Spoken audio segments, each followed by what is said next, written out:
My daughter-in-law boasted, "We got married without you. It was perfect that way." A week later, desperate, she called me. "The rent is due. Can you pay for us?" I laughed uncontrollably and simply replied, "I didn't tell you, dear. I'm glad you're here. Follow my story to the end and comment with what city you're watching from. That way I can see how far my story has gone." My name is Elvira, and I'm 66 years old. I never imagined that at this point in my life I would have to face such a profound betrayal from my own family. It all started that Thursday morning when my phone rang at 8:30. It was Montserrat, my daughter-in-law. Her voice had that particular tone I'd learned to recognize over the 5 years she'd been dating my son. "David," a sweet tone on the surface with something poisonous underneath. "Elvira, I have wonderful news to share with you," she said. For a moment, my heart raced. I thought maybe she'd announce a pregnancy or share good news about David's job. "What's up, dear?" I replied, sitting in my favorite chair by the kitchen window. I'd been making coffee to start my day when the phone rang. "David and I got married yesterday," she announced, and I could hear the mischievous smile in her voice. It was a small, intimate ceremony. Just the two of us, the judge, and 2 witnesses we found there. It was absolutely perfect. The world stopped for a moment. The words hung in the air as if they weren't real. My son had gotten married without telling me, without inviting me, without even letting me know. They got married, I managed to stammer, feeling as if someone had punched me in the gut. "Yesterday." "Yes, yesterday afternoon," Montserrat confirmed, and then she added the words that pierced my heart like daggers, "We got married without you. It was perfect that way." The cruelty of that sentence took my breath away. It hadn't been an oversight. It hadn't been impulsive. It was intentional. Deliberate. I had been excluded from the most important day of my only son's life. "Can I speak to David?" I asked, my voice trembling despite my efforts to keep it steady. "He's at work," Montserrat replied with blood-curdling indifference. "But you can congratulate us both. We're very happy with our decision." Our decision. As if I were just an obstacle they'd successfully navigated. "Montserrat, I don't know," I began, but she interrupted. "Elvira, we wanted something simple, uncomplicated. You know how families get with weddings, all that drama, all that pressure. We wanted peace." Peace, as if my presence at my own son's wedding equaled conflict. I hung up without another word. My hands trembled as I placed the receiver back on the hook. I sat there, staring out the window at the garden I had tended for years, unable to process what had just happened. For 28 years, I raised David alone after his father died in a car accident. I worked double shifts as a hospital nurse to provide for his every need. I was there for every school event, every soccer game, every milestone. And now, at the most important moment of his adult life, I had been deliberately excluded. The pain was unlike anything I'd ever felt. When I lost my husband, it was devastating but understandable. Accidents happen. This was different. This was a conscious choice to hurt someone who had dedicated her entire life to loving and caring for him. I rose slowly and went to the refrigerator. Held by a heart-shaped magnet David had given me for Mother's Day 3 years ago was a photo of us at his college graduation. His arm was around my shoulders. Both of us smiling broadly. That day he said, "Mom, none of this would have been possible without you. You're the most important person in my life." Those words now sounded hollow and false. I took the photo in my hands and studied it. When had I lost my son? When had I allowed Montserrat to build this wall between us? For the past 5 years, ever since David started dating Montserrat, I'd felt our relationship deteriorate. She always had an excuse to exclude me. There was always a reason I couldn't join them for dinner, always a reason they couldn't visit. At first, I thought it was normal for a young couple to want time alone. I'd been young once, I understood. But over time it became clear it was something deeper and more malicious. Montserrat had been systematically working to push David away from me, and she'd succeeded. The phone rang again. It was David. My heart leapt. Maybe he'd explain, apologize, admit it was all a terrible mistake. "Mom," he said, distant and formal. "Montserrat told me she already told you." "David. I can't believe you got married without telling me," I said, trying to keep my voice calm. "I'm your mother. I had a right to be there." There was a long pause.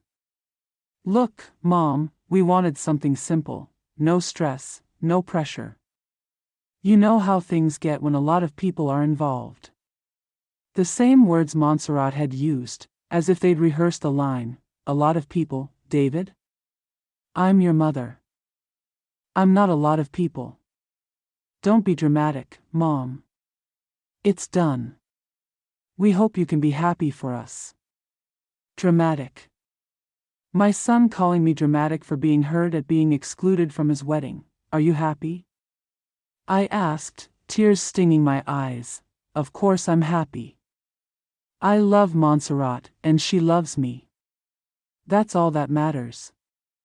After hanging up, I sat in the living room and cried like I hadn't in years, not just over the wedding, but over the realization that I'd lost my son long before that day. Montserrat had won. She'd gotten what she wanted, David entirely to herself, free from his mother's influence. That night, staring at the ceiling, I made a decision that would change everything. I couldn't sleep. I replayed every time I'd tried to build a relationship with Montserrat, every sacrifice to make her feel welcome, every gesture of kindness met with coldness or, worse, manipulation. It started 5 years ago when David brought her to meet me for the first time. She was 24 then, 10 years younger than David, and worked as a dental office receptionist. She was pretty, I couldn't deny that, long blonde hair, green eyes, but something in her manner, the way she looked at me, made me uncomfortable from the first moment. "It's a pleasure to meet you, Elvira," she said that night, but her smile didn't reach her eyes. "David has told me a lot about you." During that dinner, Montserrat constantly interrupted when David and I spoke. If I mentioned a childhood memory, she immediately changed the subject to something about the two of them. If David asked about my work at the hospital, she steered the conversation back to herself. I chalked it up to nerves and gave her the benefit of the doubt, but the red flags multiplied. 2 months later, David asked me to lend them $2,000 so Montserrat could take a dental assistant course. "It's an investment in our future, Mom," he said. "When she earns more, we can pay you back faster." I'd saved that money to renovate my kitchen, but I couldn't refuse my son's hopeful face. I gave them the money without hesitation.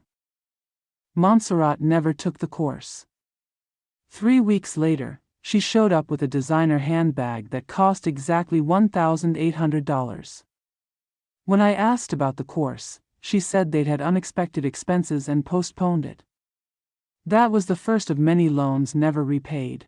6 months into the relationship, David asked for another $3,000 because of a family emergency for Montserrat's mother.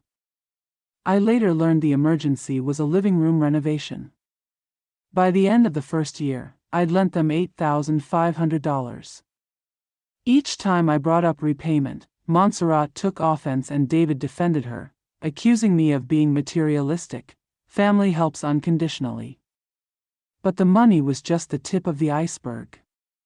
Montserrat began a subtle, steady campaign to keep David away from me.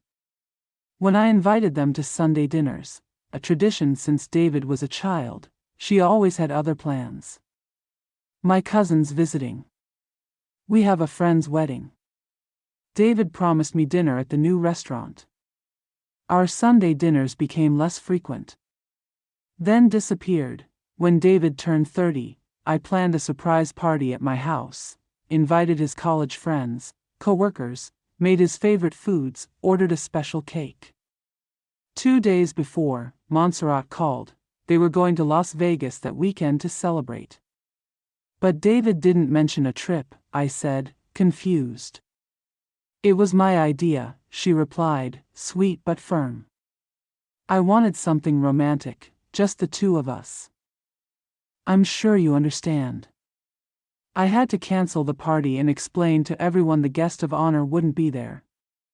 Humiliating, perhaps the most painful moment came 2 years ago at Christmas. For 28 years, David and I spent Christmas Eve together at my house. We opened presents in the morning, ate pancakes while watching movies, then cooked dinner together. On December 23rd, David called. Montserrat and I are starting our own traditions. We'll spend the holidays alone as a family. Family, he said, as if I, his mother, no longer counted. David, we have our tradition, I pleaded. Since you were little, after your dad died, we've always been together at Christmas. Mom, things change. I'm not a kid. I have my own life now. I spent that Christmas alone for the first time in 28 years, staring at the tree I'd decorated, waiting for a son who never came to eat the dinner I'd made for two. That's when I should have set boundaries, when I should have said, enough. I didn't. I loved my son and hoped things would get better. Instead, I redoubled my efforts to win Montserrat's affection, expensive birthday gifts, $5,000 for their new apartment's deposit and furniture, $1,200 to fix her car. Whenever they needed something, I was there. Whenever they had a financial crisis, I was the solution. But when I needed anything, my son's company, a simple phone call, there was always an excuse. Last month, sick with the flu in bed 3 days, I asked David to pick up medicine. He said he couldn't. Montserrat had planned a spa day.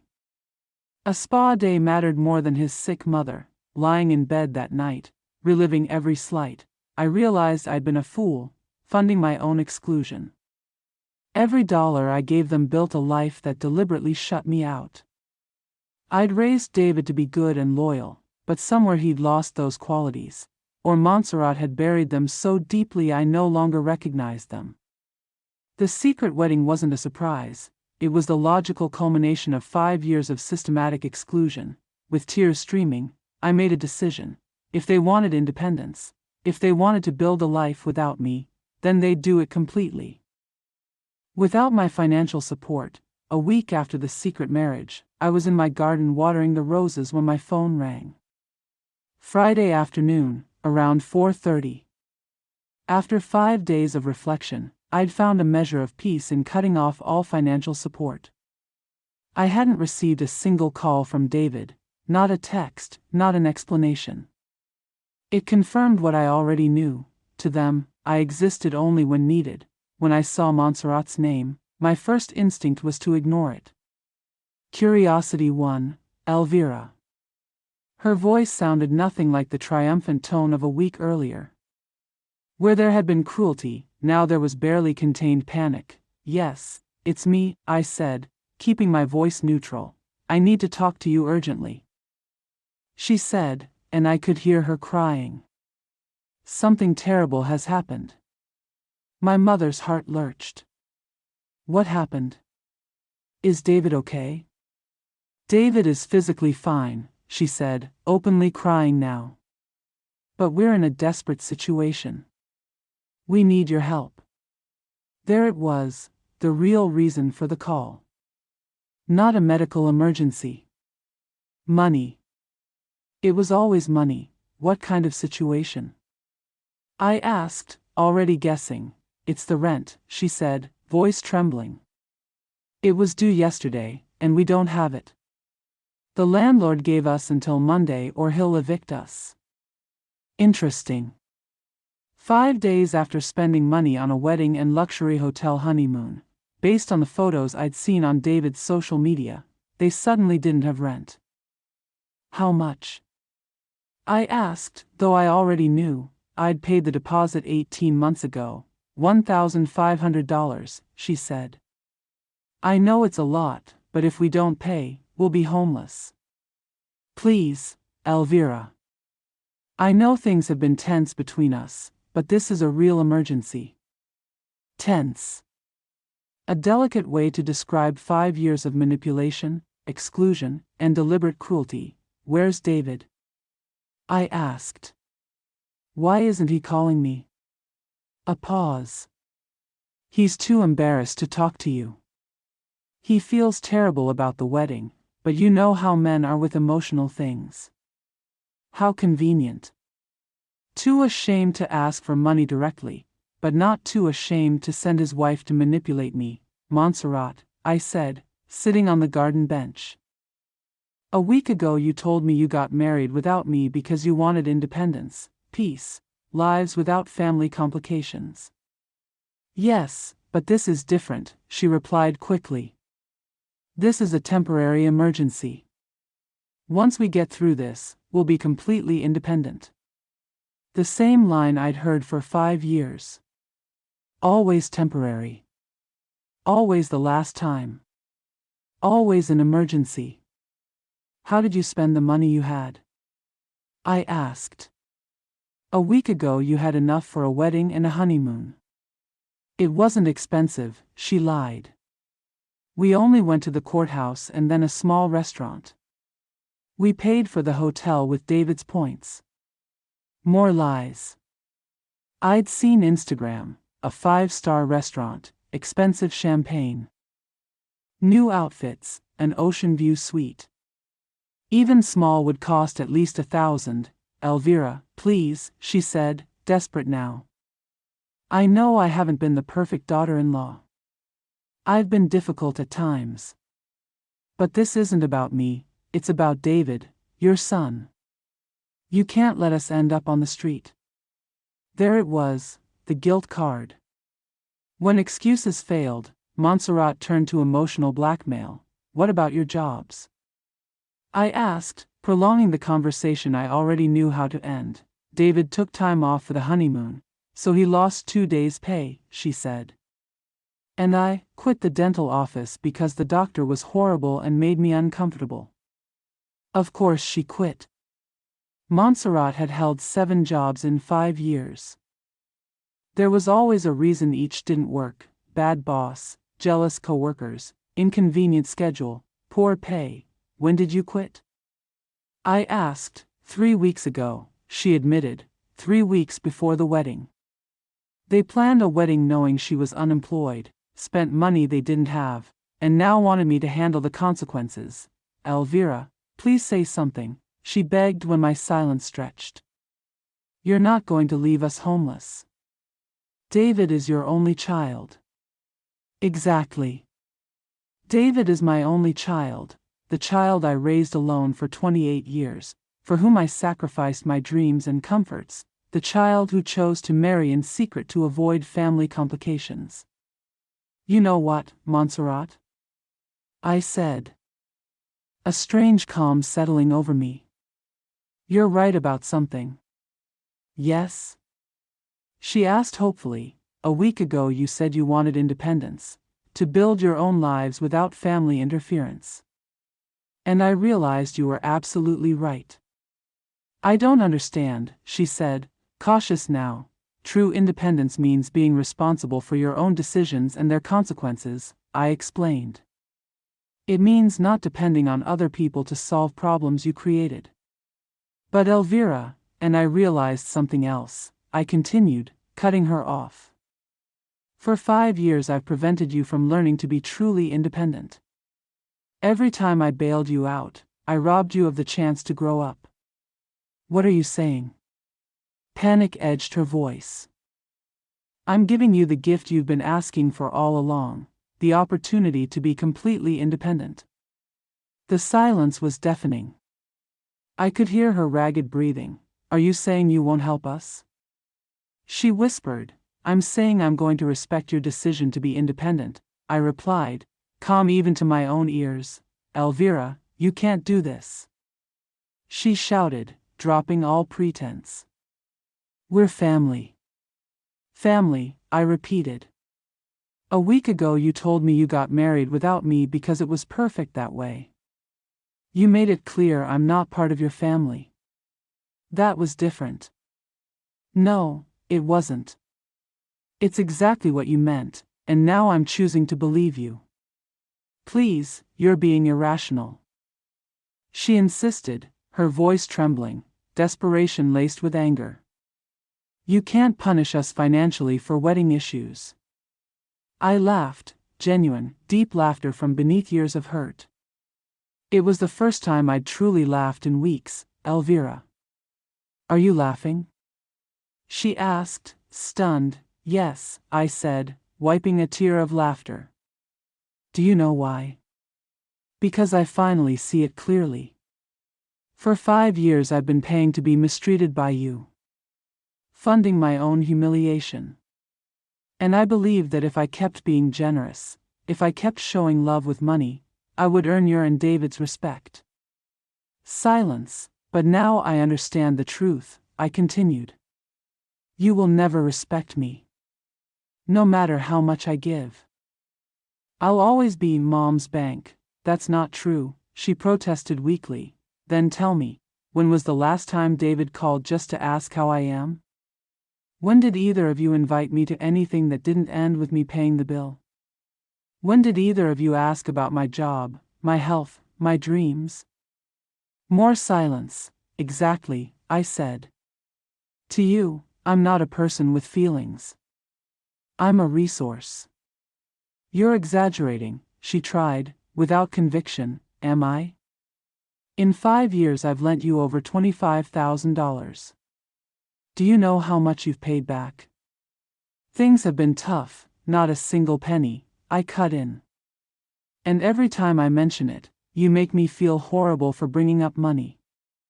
I could hear her breathing hard. But do you know what hurts most? I said. Not the money. It's that you turned every interaction with me into a transaction. You can't spend time with me unless you need something. You can't call unless it's an emergency. You reduced my relationship with my son to being his lender. Elvira, I'm sorry, she said, and for the first time in 5 years, it sounded genuine. I didn't realize you felt that way. Didn't realize? I repeated. You deliberately excluded me from my son's wedding. You told me it was perfect without me. How did you expect me to feel? I was angry, she admitted. I had an argument with David that morning about something stupid, and when you asked about the wedding, I reacted badly. An argument about what? I asked, though I suspected. David wanted to invite you, she said after a pause. He didn't feel right getting married without you there. But I told him if we invited you, we'd have to invite my family too, and we didn't have money for a big wedding. The irony was staggering. David had wanted me there, Montserrat manipulated him into excluding me, then used my exclusion to hurt me. So David wanted me there, I said, feeling both relief and pain. Yes, she admitted quietly. He's devastated. He's been depressed all week, barely eating. He keeps saying I ruined the most important thing in his life. For the first time in the conversation, I felt a pang of empathy for my son, but not enough to change my mind. Montserrat, I said calmly, I'm glad David feels bad. That means he still has a conscience. But he made a choice. He chose you over me. He chose your happiness over including his mother on the most important day of his life. He loves you, she insisted. I was just trying to keep the peace. Keep the peace? I asked. For 5 years there's been no peace between us. You've been at war with me since day one. I haven't, she protested. Yes, you have, I said firmly. You canceled our Sunday dinners. You sabotaged the birthday party I planned. You made sure we didn't spend Christmas together. Every time David and I grew closer, you found a way to create distance. She was crying now, real tears, not the manipulative ones. I didn't realize what I was doing, she sobbed. I was afraid David would love you more than me. I was afraid if he was close to you, he wouldn't need me. Finally, an honest admission. Insecurity and jealousy, laid bare. Montserrat, I said gently, love isn't a zero-sum game. David could have loved us both. We could have been a family. But you turned it into a competition and made sure you won by eliminating the competition. I know, she whispered. I'm so sorry. I appreciate your apology, I said sincerely. I do. But apologies don't undo 5 years of damage. And you're only acknowledging your mistakes now because you need something from me. What do you mean? If you weren't about to be evicted, if you didn't desperately need money, we would never be having this conversation. You'd never have admitted what you did. You'd never have apologized. She didn't respond, because she knew I was right, and that tells me everything I need to know about your remorse, I said. You're not sorry for hurting me, you're sorry because you're facing consequences. That's not true, she whispered, really? If you didn't need rent money, would you have called to apologize? A long silence answered for her, exactly. And that's why my answer is no. What? She gasped, no. I'm not giving you rent money. But I just apologized. I just explained what happened. And I appreciate the explanation. I paused. By the way, I didn't tell you, dear. What? She asked, confused. I laughed again, with a satisfaction I hadn't felt in years. Last Monday, after our call, I went to the bank and canceled all automatic transfers I'd set up for you. I closed the emergency backup you had on my account. I changed the beneficiary on my will. And most importantly, I decided it's time you learned to be the independent adults you say you want to be. Her scream was audible even with the phone held away. After hanging up, I sat in my garden for several minutes, processing what had just happened. For the first time in 5 years. I had said no. I hadn't caved to tears, manipulation, or guilt. I held my ground, and though I knew the consequences would be significant, I felt strangely at peace. That peace lasted exactly 23 minutes. My phone began to ring non-stop. First Montserrat, then David, then Montserrat again. After the 5th consecutive call, I powered it off. I needed time to prepare for what I knew would come next. At 6 p.m., I turned it back on to check messages, 17 missed calls and 14 texts. I read them with a mix of sadness and determination. The first messages were from Montserrat, each more desperate than the last. Elvira, please reconsider. We can talk like adults. David is devastated. He can't believe his own mother is turning her back on him. We'll sign a loan contract with interest if that helps. Please call me back. We can fix this. But David's messages broke my heart. Mom, I know I messed up with the wedding. Can we talk? Don't let this destroy our relationship. Please call me. Montserrat told me about your conversation. There are things I need to explain. Mom, we're family. Family doesn't abandon each other. That last one stung. After 5 years of me always reaching out, always forgiving, always rescuing, now I was accused of abandoning the family. At 7 p.m., I decided it was time to talk to my son directly. I texted, David, come to my house at 8. We can talk, without Montserrat. His reply was immediate, thanks. Mom. I'll be there. When he arrived, he looked terrible, deep circles under his eyes, unshaven, wearing the same clothes from Instagram 2 days prior. A man who hadn't slept or eaten properly in days. Mom, he said as I opened the door. Thanks for seeing me. Come in, I said, leading him to the living room where we'd had so many important conversations over the years. We sat at opposite ends of the sofa, physical space mirroring the emotional distance. Montserrat told me about your conversation, he began, running his hands through his hair. Mom, I know things have gotten complicated between you two, but you can't punish us financially for relationship problems. Punish you? I repeated, feeling frustration rise. David, do you really think this is punishment? What else is it? He said. You know we don't have rent. You know we'll end up on the street if you don't help.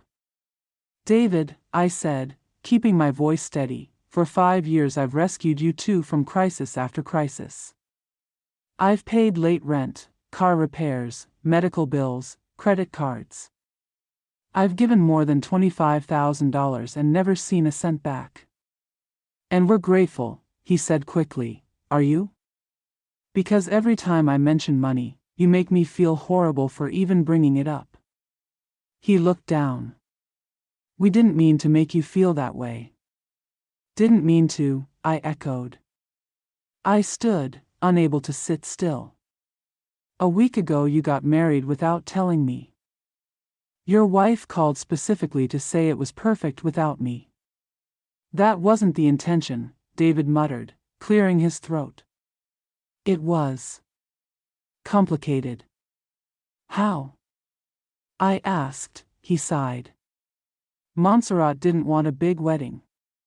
She said if we invited you, we'd have to invite her whole family, and we didn't have money for that. So you sacrificed me, because it's easier to hurt one person than 10. That's not what I meant. Explain how deliberately excluding your mother from your wedding is anything else, I said. He stood too, pacing. Mom, I love Montserrat. I want a life with her. Sometimes that means making hard decisions, and I'll always choose the hard decision where I'm the one sacrificed. I finished, no, that's not, yes, David. For 5 years, whenever Montserrat had a problem with me, you chose her side. Every conflict between what she wanted and what I needed, you chose to please her. He stopped and looked at me. I live with her, Mom. I have to keep the peace at home. What about peace with your mother? What about respecting the woman who raised you alone for 28 years? You're strong, he said, as if that explained everything. You've always been strong. You can handle these things better than Montserrat. Those words hit like a slap. My strength had been used against me, as justification to hurt me. Did you ever consider I'm strong because I had to be? I asked quietly. That maybe I shouldn't have to be strong all the time? That sometimes your mother needs to be cared for too? He fell silent, clearly never having considered it. For 5 years, I continued, I've solved your financial problems. But have you ever asked about mine?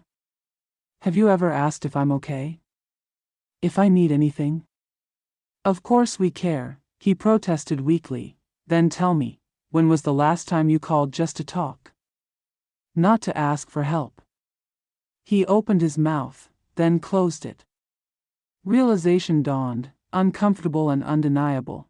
When was the last time you invited me to dinner that I didn't pay for? When was the last time you remembered my birthday without me reminding you? He sank onto the sofa, covering his face.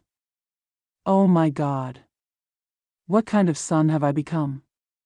I knew then that maybe, finally, he was beginning to understand. You're not a bad son, David, I said softly, sitting beside him. But you've become a son who remembers his mother only when he needs something. That has to change. How do I fix this, Mom? Tears filled his eyes. How do I make up for 5 selfish years? You start by accepting consequences, I said. You chose independence. You chose to marry without me to avoid complications. Fine. Live that independence fully. But we'll be homeless. That's the consequence of spending money you didn't have on a wedding and honeymoon when you knew Montserrat had quit her job. He was quiet for a long moment. There's something else you need to know about Montserrat. My heart braced. What about her? She's been lying about money. A lot of money. He swallowed. The $2,000 for the dental assistant course 4 years ago, she did take a course, but not that one. It was professional makeup because she wanted to work weddings. When the business failed after 6 months, she never told you, and the $3,000 for her mother's emergency, there was no emergency. Her mother wanted to remodel her bathroom. When you asked, Montserrat told me to say it was for the living room. The $1,200 for her car last year, the car was fine. She wanted a diamond bracelet she saw in a jewelry store. David, I said, a mix of betrayal and anger rising, how long have you known? I found the makeup certificate 2 years ago. The rest I learned gradually. Every time I confronted her, she cried and said she was afraid you'd stop helping if you knew. I wanted to believe her. It was easier than facing that my wife was lying and stealing from my mother. I stood, needing to move. Not only had I been funding their life for 5 years, I'd been funding a web of lies. Anything else? I asked. He nodded miserably. The real reason she didn't want a big wedding wasn't money. She didn't want her family to meet ours because she's told everyone you're a rich, snobbish woman who despises her. She was afraid if they met you, they'd see you're a normal, hard-working person, and that she'd exaggerated your wealth. This was different. Not just theft and lies, slander to people I'd never met. So for 5 years, I said slowly, I've been giving money based on lies while being painted as a villain to her family. Yes, he whispered. And I knew and didn't stop it. We sat in silence, David crying quietly, me at the window looking out at the garden I planted when he was small. Do you know the saddest part? I asked finally, what? If Montserrat had been honest from the beginning, if she'd tried to build a genuine relationship with me instead of seeing me as an obstacle or an ATM, we could have been a real family. I would have been happy to help occasionally in a relationship built on mutual respect. I know, he said, but she chose to make every interaction a lie or manipulation. And you chose to let her. What can I do to fix this, Mom? Tell me what to do. First, I said, sitting again, decide what kind of man you want to be. The kind who lets his wife lie to and steal from his mother? Or the kind who protects and honors the people he loves? I want to be better, he said, conviction in his voice. Second, decide what kind of marriage you want, one based on lies and manipulation, or one based on honesty and respect. Honesty and respect, he said, then have a serious conversation with Montserrat about the consequences of her actions, not just with me, but with you. If she can lie to me about money for 5 years, what else can she hide? I saw that question hit him hard. Perhaps for the first time he considered the broader implications of her dishonesty. And third, I said, learn to live with the consequences of your decisions. I'm not rescuing you from this financial crisis. You need to find your own solutions. So you'll never help us financially again? He asked. It means any future help will be different, based on complete honesty, mutual respect, and a genuine relationship. No more emergency bailouts. No more open-ended loans. And definitely no more lies. He nodded. I understand. I'll make sure Montserrat understands. 2. We hugged before he left, a genuine hug we hadn't shared in years, not preceded by a money request or followed by an empty promise. For the next 2 weeks, I heard nothing from them. At first, I worried, had they ended up on the street? Was I being too harsh? But I reminded myself that constant rescue had never taught them responsibility. If they wanted to grow up, they needed to face consequences without a safety net. 3 weeks after our conversation, David called. "Mom," he said, sounding different, more mature, more grounded. "Hi, David. How are things?" "Better than I expected. We got a 1-week extension after explaining our situation to the landlord. I worked double shifts and picked up a part-time second job. Montserrat found work in an office. We had to move to a smaller apartment, but we can pay for it ourselves." "That's wonderful, David. I'm proud of you both. Anything else?" "We started couples therapy," he said. That surprised me. "Seriously?" "Yes. After our talk, I realized our marriage had serious problems: dishonesty, manipulation, how we treated you." Montserrat resisted at first, but when I said I'd divorce her otherwise, she agreed. "How is it going?" "Hard, but good. We're learning to communicate honestly for the first time. She's starting to understand the damage she caused, not just to you, but to us." 6 months later, they invited me to dinner at their new place. It was smaller, but clean and carefully decorated with furniture they bought themselves. Montserrat looked different, more humble, less arrogant.